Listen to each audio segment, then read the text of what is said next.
Maswerteng gabi po mga ka-STL. Narito na po ang resulta ng STL Bulacan para sa araw na to, 3rd draw, January 21, 2025, araw ng Martes.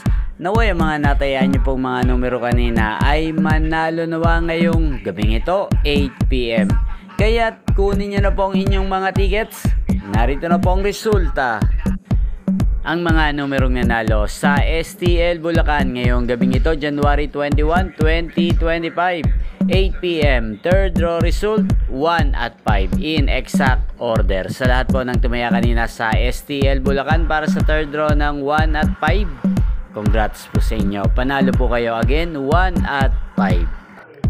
At ngayong gabing ito sa STL Bulacan, natin pong i-shoutout si Ate Olive ng Bulacan. Shoutout po si Ate Olive, naway nasa mabuti ka pong kalagayan.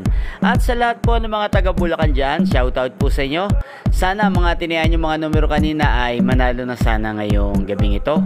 Inyo pong napanood ang resulta ng STL Bulacan sa channel na to, Roderick Hernandez TV. Maraming salamat po sa patuloy nyo pong panonood at pagsuporta sa aking channel. Huwag pong kalimutang mag-subscribe. Thank you for watching. Magkita-kita pong muli tayo bukas ng alas 11 ng umaga. Again, thank you for watching.